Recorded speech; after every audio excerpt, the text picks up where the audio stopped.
கட்சி பொறுப்புகள்ல இருந்து செங்கோட்டையனை வந்து எடப்பாடியார் நீக்கி இருக்கிறாரு, எப்படி பாக்குறீங்க இதை? ரொம்ப எதிர்பார்க்கப்பட்ட, நம்மலாம் இல்லை, செங்கோட்டையனை எதிர்பார்த்த ஒரு செய்தியை எடப்பாடி செஞ்சிருக்காரு. அதிமுக அடுத்த கட்ட பிளவை நோக்கி நகர்வதற்கான தொடக்க புள்ளின்னு தான் நம்ம பார்க்கணும். இன்றைக்கு காலையிலேயே கூட்டம் கூடியது. ஏறத்தாழ ஒரு 5-6 முன்னாள் அமைச்சர்கள் எடப்பாடியே அவருடைய திண்டுக்கல் அவர் தங்கியிருக்க இடத்துக்கே போனாங்க. எஸ்பி வேலுமணி அவர்கள், திண்டுக்கல் சீனிவாசன், கேபி முனுசாமி, காமராஜ் போன்றவர்கள்லாம் போனதாக அப்படி சொல்லப்பட்டது. அதனுடைய டிஸ்கஷன்லாம் முடிஞ்சு ஒரு வழியாக இப்போ இந்த இடத்துக்கு வந்திருக்கிறாங்க.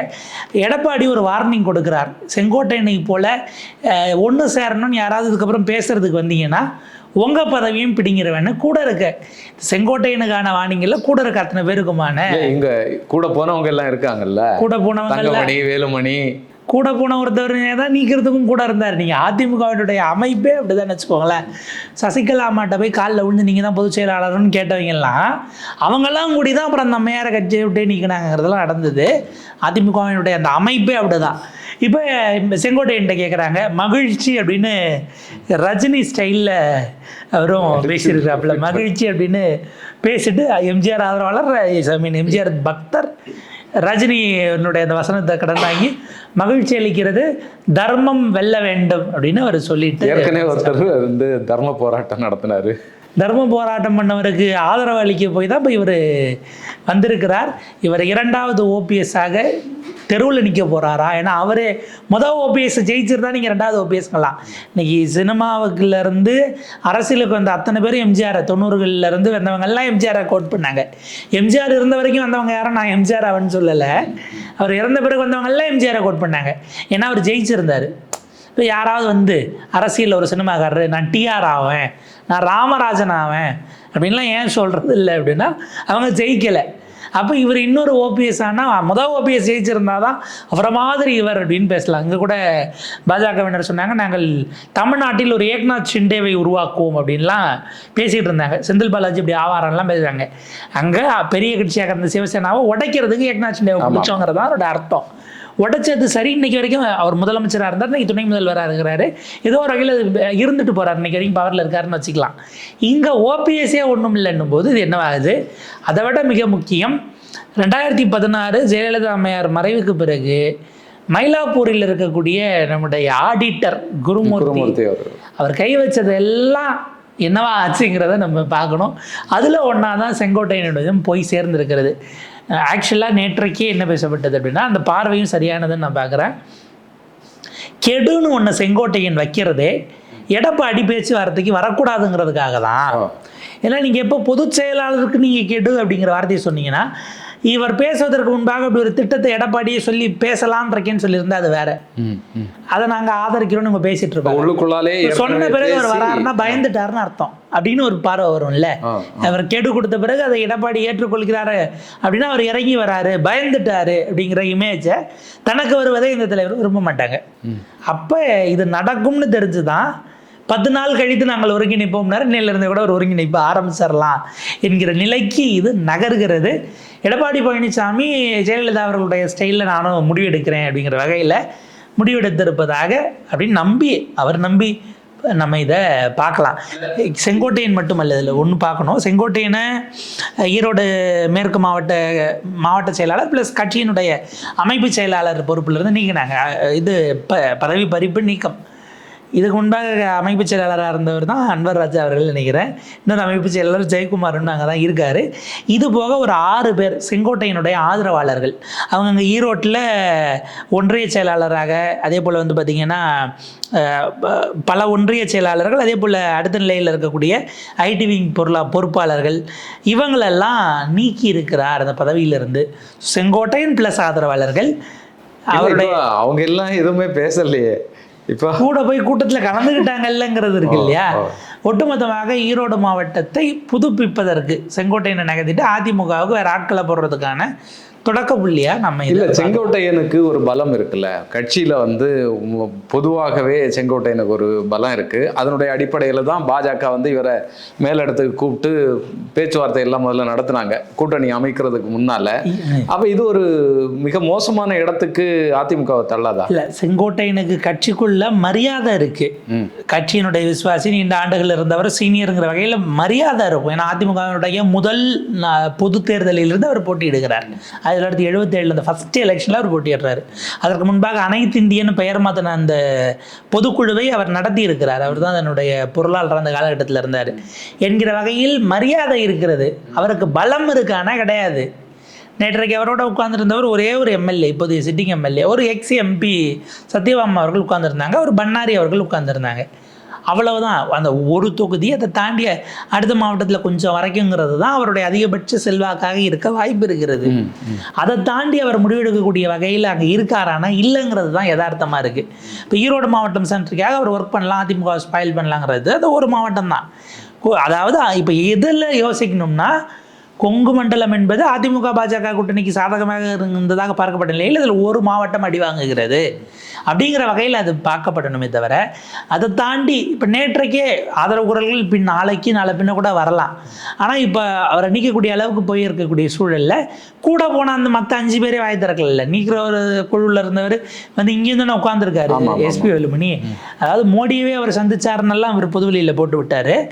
அவர் அங்கே உட்காந்துருக்காருங்கிறத பார்க்குறோம். அதாவது செங்கோட்டையன் பலமுள்ளவராக இருப்பதனால் பாஜக அவரை தேர்ந்தெடுத்தது அப்படிங்கிறது ஒரு ஸ்கூல் ஆஃப் தாட்டு. செங்கோட்டையன் இப்போதைக்கு அவங்களுக்கு பிரச்சனை பண்ணுறதுக்கு ஒரு ஆள் இருந்தால் போதுங்கிறதுனால அவரை தேர்ந்தெடுத்தாங்க. அல்லது அவர் ஏற்கனவே எடப்பாடியின் மீது அதிருப்தியில் இருந்த சீனியர் என்பதால் தேர்ந்தெடுத்தார்கள்ங்கிற வகையில் பார்த்துக்கலாம் இல்லைங்களா. வேறு சில விஷயங்களுக்கு பாஜக நேரடியாக வைக்கக்கூடிய டிமாண்டுகளுக்கு ஒருவேளை எடப்பாடி பழனிசாமி ஒப்புக்கொள்ளவில்லை என்று சொன்னால் செங்கோட்டையன் போட்டி பொதுக்குழுவை கூட்டுவதோ அல்லது இரட்டை இலைக்கு உரிமை கோருவதோ அந்த லெவலுக்குலாம் அவர் போவாராங்கிறது நமக்கு சந்தேகம்தான்.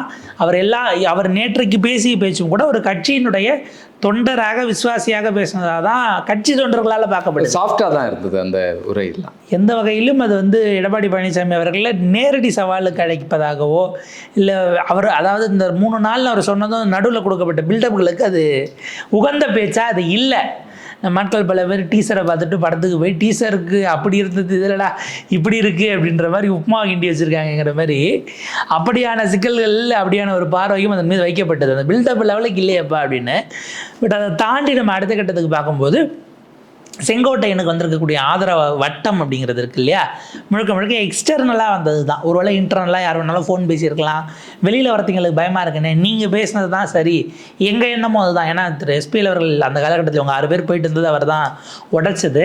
அப்போ ஒரு விஷயம் அவர் சொன்னார், வேறு சில அமைச்சர்கள் ஒரு 8-10 பேர் முன்னாள் அமைச்சர்கள் ஃபோன் பண்ணி எங்கள்கிட்டையும் சொல்லியிருக்கலாமே, நாங்களும் கூட வந்திருப்போமே, அண்ணன்ட்ட எடுத்து சொல்லியிருப்போமே, எங்கள் மாவட்டத்துலேயும் அதுதான் நிலைமை, இப்படியான விஷயங்கள் எல்லாம் அங்கே பேசப்பட்டதுங்கிறத திரு எஸ்பிஎல் அவர்கள் அதற்கு பிறகு வேறு ஒரு நேர்காணலில் பதிவு பண்ணாங்க.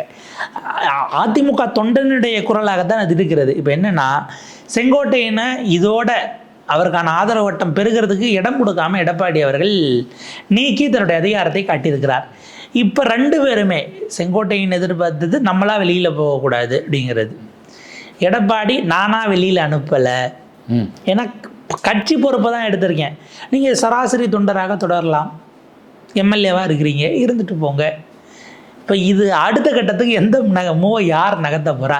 ஏன்னா நான் ஏதும் செய்யாத போது என்னை நீக்கினார்கள். இப்போ செங்கோட்டையனை இதையே இது கூட ஒப்பிடுறாங்கன்னா, எம்ஜிஆர் அவர்கள் திமுகவிலிருந்து நீக்கப்பட்ட போது அப்போ செய்தியாளர்கள் கேட்கும்போது பாயாசம் சாப்பிட்டுருக்கேன் அப்படின்னு ஒரு சந்தோஷமாக இருந்ததை வெளிப்படுத்தியதை போல் அப்போ ஒரு பதில் அளித்தார். அந்த மாதிரி மகிழ்ச்சின்னு இவர் வெளிப்படுத்துகிறாரு எம்ஜிஆர் தொண்டருங்கிற மாதிரியான அந்த பேரலல் ஒப்பீடுகளெல்லாம் வரைஞ்சி ரைட்டப்ஸ் எல்லாம் பார்க்க முடிகிறது.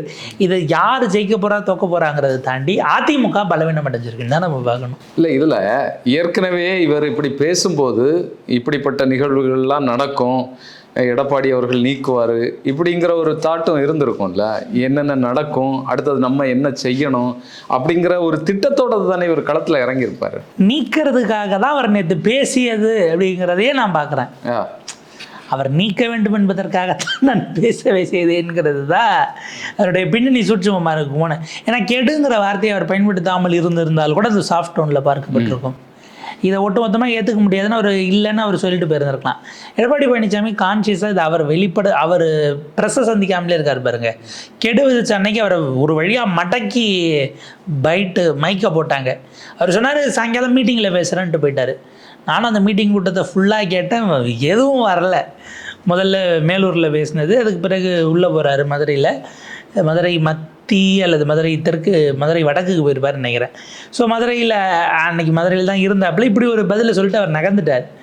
இப்போ அடுத்தடுத்த கேள்விகள்லாம் அப்பயே எழுந்தது என்னென்னா, இவர் நேரடியாக பேச மாட்டார், இதில் நேரடியாக அவர் கமிட்மெண்ட் கொடுத்துடக்கூடாதுங்கிற இடத்துல இருக்கார் அப்படிங்கிறது தான் பார்க்கப்பட்டது. இப்போ எடப்பாடி இவர் அறிக்கையை தான் கொடுத்துருக்காப்புல, அதை தாண்டி இதுக்கு பேசினா அடுத்தடுத்த கேள்விகளை எதிர்கொள்ள வேண்டி இருக்குங்கிறதுனால அவர் அதை பண்ணியிருக்கிறார். செங்கோட்டையன் பெரிய அளவுகள்லாம் பேக்கப் வச்சுருப்பாருன்னு நமக்கு நம்பிக்கை இல்லை. ஆனால் ஒரு விஷயம் நம்ம கவனிக்க வேண்டியது, அமித்ஷாவை மீறி நயினார் செயல்படுகிறாரான்னு ஒரு கேள்வி வருது. இல்லை அமித்ஷாவே நீங்கள் இதை செய்யுன்னு சொல்லியிருக்கிறாராங்கிறது அடுத்த கேள்வி. அமித்ஷா ஏப்ரல் மாதம் 11ஆம் தேதி அந்த கூட்டணி அமைந்ததாக அறிவிக்கிறார். இந்த பக்கம் எடப்பாடி பழனிசாமி அவர்கள், இந்த பக்கம் அண்ணாமலை உட்கார்ந்துருக்கிறாங்க. அதை அவர் அறிவிக்கிறார் அந்த பெரிய ஹோட்டலில். அறிவிக்கும் போது திரு ஷபீர் அகமது அவர்கள் ஒரு கொஸ்டின் எழுப்புறாரு. அவர் தான் அன்றைக்கி அங்கே நடந்த அந்த ப்ரெஸ் மீட்டில் ஜேர்னலிஸ்ட் ஷபீர் அகமது அவர்கள் ஒரு கேள்வி எழுப்புறாரு. அவர் கேட்டது, ஏடிஎம்கேயில் ஏற்கனவே உங்களுக்கு என்டிஏல ஆட்கள் இருக்காங்க, டிடிவி இருக்கார், ஓபிஎஸ் இருக்கார், ஏடிஎம்கே ஒருங்கிணைகிறது தொடர்பாக உங்களுடைய நிலைப்பாடு என்னவாக இருக்குங்கிற மாதிரி ஒரு கேள்வி எழுப்பும்போது, அதிமுகவுடைய உட்கட்சி விவகாரங்களில் நாங்கள் தலையிட மாட்டோம் அப்படின்னு அமித்ஷா பதிவு பண்ணார். நேற்றைக்கு செங்கோட்டையன் சொல்லுகிறார், இங்கே ஒருங்கிணையணும், போகணும், அது இதுங்கிறதெல்லாம் பேசும்போது நயினார் எல்லோரும் ஒருங்கிணைய வேண்டும்ங்கிறது சரியானது தானேன்னு செங்கோட்டையனுடைய கருத்துக்கு வலு சேர்க்கிறார். இப்போ இந்த இடத்துல அதிமுகவினுடைய உட்கட்சி விவகாரங்களில் மாநில பாஜக தலைமை எதற்காக கருத்து சொல்கிறதுங்கிற கேள்வி வருது. உட்கட்சி விவகாரம்னு இதை விட்டுட்டு போகலாம், திமுக கூட்டணி கட்சிகள் கருத்து சொன்னால் நம்மளால் புரிஞ்சுக்க முடியுது. விக்கனாயிரம் அதிமுகவே உடஞ்ச கண்ணாடி இப்படிலாம் கருத்து சொல்கிறாங்கன்னா அவங்க எதிர்நிலையில் பேசுகிறாங்க. கூட இருக்கிறவங்க கருத்து சொன்னால் அது எடப்பாடியை காயப்படுத்தும் அல்லது அவரை சீண்டி பார்க்குற வேலைன்னு தெரிஞ்சும் நயினார் ஏன் சீன்றாரு என்கிற கேள்வி அங்கே எதிர்நிலையில் வருது. அப்போ அமித்ஷா சொன்னதை மீறி பாஜக மாநில தலைமை செயல்படுகிறதா? இந்த கருத்து சொன்னதே ஆப்வியஸாக கோபப்படுத்துன்னு அவருக்கு தெரியும் இல்லை. அப்போ கூட்டணி கட்சி தலைமையே, அதுவும் இங்கே தமிழ்நாட்டில் பெரிய கட்சி அதிமுக தான், எடப்பாடி தான் தலைவர்னு என்டிஏக்குன்னு சொல்லியாச்சு, அதுக்கு பிறகும் அவர் செய்கிறாருங்கிறதே ஆழம் பார்க்குற வேலையா, இல்லை அமித்ஷா சொல்லி தான் இது நடக்குதா அப்படிங்கிற பாயிண்ட் இருக்குது. டெல்லியில் அந்த கூட்டத்திலே அவர் அதை பற்றிலாம் பேசிக்காதீங்க, நீங்கள் எடப்பாடி எடுக்கிறதா முடிவுன்னு சொன்னதாக ஒரு தகவல் இருக்கும்போது நயினார் இதை எதன் காரணமாக செய்கிறாருங்கிறது தான் கேள்வியாக இருக்குது. இப்போ செங்கோட்டையனுக்கான பேக்கப் ஏன்னா, அந்த இன்றைக்கு வந்திருக்கக்கூடிய செய்தி, சசிகலா மீது ஒரு சிபிஐ வழக்கு அப்படிங்கிறது பதிவாகிருக்கு. ஏற்கனவே இடி போட்ட பழைய வழக்கில் இப்போ சிபிஐ வந்திருக்குங்கிற மாதிரியான செய்தி இன்றைக்கு டைம்ஸ் ஆஃப் இந்தியாவில் வந்திருக்கு.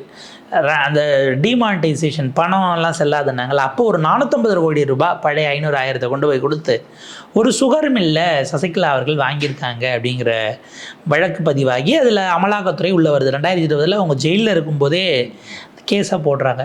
இதில் இப்போ சிபிஐ உள்ளே வந்திருப்பதாக இன்றைக்கு செய்தி ரிப்போர்ட் ஆகிருக்கு. இது எடப்பாடியை தணிப்பதற்கு, டோன் டவுன் பண்ணுறதுக்கு சசிகலாவின் மீது இந்த வழக்கு தூசு தட்டப்படுகிறதா அப்படின்னு ஒரு கேள்வி. இல்லை சசிகலாவே நாங்கள் இந்த பாடுபடுத்தணும் நீங்கள் பார்த்துருந்துங்கன்னு எடப்பாடிக்கு கொடுக்கக்கூடிய ஒரு எச்சரிக்கையா அப்படின்னும் நம்ம அடிக்கோடிட்டு பார்க்கணும். பாஜகவினுடைய நிலைப்பாடு நயினார் சொல்வது கிடையாது, அமித்ஷா சொல்வது தான், அது எல்லாருக்கும் தெரியும். அப்போ இந்த விவகாரத்தில் டெல்லி பாஜக என்ன கருத்தை வைத்திருக்கிறதுங்கிறத பொறுத்து தான் செங்கோட்டையனுடைய குரல். அதாவது செங்கோட்டையனுக்கு எங்கள் ஆதரவு இருக்கிறதுன்னு டெல்லி பாஜக ஏதோ ஒரு வகையில் வெளிப்படுத்தினால் செங்கோட்டையனுக்கு நிற்கக்கூடிய ஆதரவு கூட்டம்ங்கிறது ஒரு வேளை கூடலாம். அப்படி இல்லாத பட்சத்தில் அவங்க விலகிட்டாங்கன்னா அது பெரிய அளவுக்கு வெளியில் வர்றதுக்கு வாய்ப்பே இல்லை. இன்றைய தேதிக்கு மத்தியில் ஆளுகிற பாஜகவின் ஆசி பெற்ற முதல்வர் வேட்பாளர் அவர் சொல்லலை, ஆசி பெற்ற என்டிஏ கூட்டணியின் தலைவராக எடப்பாடி இருக்கிற வரை அவருக்கு எதிரான கழகத்தை செய்ய மாட்டாங்கங்கிற இடம் தான் வருது. இப்போ செங்கோட்டையனுக்கு ஆல் செட்டன்டன், அவருக்கு அடுத்த எலெக்ஷனில் எம்எல்ஏ சீட்டு கிடையாது, அது தெரிஞ்சு போச்சு. அவர் தன்னுடைய அரசியலை தொடர்வதற்கு என்ன பண்ண போகிறாருங்கிற கேள்வி இப்போ அவர் முன்னாடி இருக்குது. ஓபிஎஸ், டிடிவி, சசிகலா இவங்களோட போய் அவர் ஜாயின் பண்ணுறாரா, அவங்கெல்லாம் அதுக்கப்புறம் ஒன்று சேர்ந்து ஏதாச்சும் பண்ண போகிறாங்களா அப்படிங்கிறதெல்லாம் நம்ம இவங்க எல்லாம் ஒன்று சேர்ந்தால் அது எந்த வகையில் பலமாக இருக்கும்? இப்போ டிடிவி, சசிகலா அவர்கள், ஓபிஎஸ்ஸு, இப்போது செங்கோட்டையன், இவங்க எல்லாம் ஒன்றா சேரக்கூடிய பட்சத்தில் அது ஒரு பலமாக இருக்கக்கூடிய வாய்ப்பு இருக்கு. அதிமுகவை பிராந்திய கட்சியாக சுருக்குவதற்கான முயற்சியாக அது மாற வாய்ப்பு இருக்கிறது. நேற்றைக்கு எடப்பாடி அவர்களுடைய வாகனம் 2 இடங்களில் மதிக்கப்பட்டிருக்குங்கிறத பார்க்குறோம். முற்றுகையிடப்பட்டிருக்கு. ஒற்றுமையை வலியுறுத்தி அஃப்கோர்ஸ் அது ஓபிஎஸ்னுடைய மாவட்டம், அவருடைய ஆதரவாளர்கள் திட்டமிட்டே கூட செய்திருக்கலாம், அது தனி அப்படின்னு வச்சுக்கோங்களேன். ஆனால் அது எந்த அளவுக்கு இருக்குங்கிறது நமக்கு எலெக்ஷனில் தான் தெரியும். தென் தமிழ்நாட்டில் என்னவாக இருக்க போகிறது, இதில் நம்ம வேற ஒரு வகையில் யோசித்தோம்னா ஓபிஎஸ், டிடிவி, சசிகலா என்டிஏவில் இல்லாமல் இருப்பதை நயினார் விரும்புகிறாரோன்னு ஒரு பாயிண்ட் இருக்குது. என்டிஏ கூட்டணியில் முக்குளத்தூர் சமூகத்தினுடைய முகமாக, தலைவராக தான் இருக்க வேண்டும் என்பதற்காக அவர் அதை செய்ய வாய்ப்பு இருக்கிறதேங்கிற ஒரு பாயிண்ட் இருக்கு இல்லையா. கடந்த காலத்தில் நயினாரை டோன் டவுன் பண்ணதில் அதிமுகவில் அவர் இருந்த காலகட்டத்தில் ஓபிஎஸ்க்கு ஒரு பங்கு இருக்குன்னு ஒரு பார்வை பார்க்கப்பட்டது. அப்போ அந்த தளபதிகள் லிஸ்ட்டில் ஓபிஎஸ் தானே இருந்தார், நயினாருக்கு அந்த இடம் இல்லை இல்லையா. கான்ஷியஸாக டோன் டவுன் பண்ணார்னு ஒரு விமர்சனமெல்லாம் அந்த காலத்தில் இருந்தது. அது கட்சிக்குள்ளே இன்டர்னலாக பேசப்பட்டது, ஒரு பார்வை இருந்தது. அவர் அதனால தான் அதுக்கு பிறகு வெளியேறினது, போனது வந்தது, அம்மையார் மறைவு, அது தனியாக போயிடும். ஆனால் அதனுடைய நீட்சியாகவும் இது இருக்கிறதோ நம்ம பார்க்கும்போது தான் தென் தமிழ்நாடு அப்படிங்கிறது மிக கம்ப்ளீட்டாக அவங்க என்டிஏக்கான ஒரு மிக நெருக்கடியான களமாக மாறும். அதிமுக மேற்கு மண்டலம், வடக்கு, அதை தாண்டி இந்த பக்கம் வராங்க அப்படின்னா அங்கே அந்த பிராந்தியத்துக்கான கட்சியாக சுருங்குவது என்பது அதிமுகவினுடைய எதிர்காலத்துக்கே நல்லது இல்லைங்கிற இடத்துக்கு போயிடும். ஆல் செட்டண்டன் பல முனைகளில் வாக்கு எக்குத்தப்பாக பிரியும் போது யாருக்கு எது விழும்னு தெரியாத நிலை அப்படிங்கிறது, அந்த 5 முனைன்னா 5வது முனை எவ்வளோ அளவுக்கு அதிகமாக ஓட்டை நிறைய வாங்குதோ முதல் முனையில் இருக்கக்கூடிய திமுகவுக்கு அது லாபமாக மாறுங்கிற ஒரு சூழல் தான் உருவாகும். எந்த கூட்டணியிலும் இடமில்லாதவர்கள் நிச்சயமாக 5வது முனை 6வது முனைக்கு போக தான் செய்வாங்க. வரக்கூடிய நாட்களில் அரசியல் நிலைப்பாடுகள் எப்படி போகுது அப்படிங்கிறத பார்ப்போம்.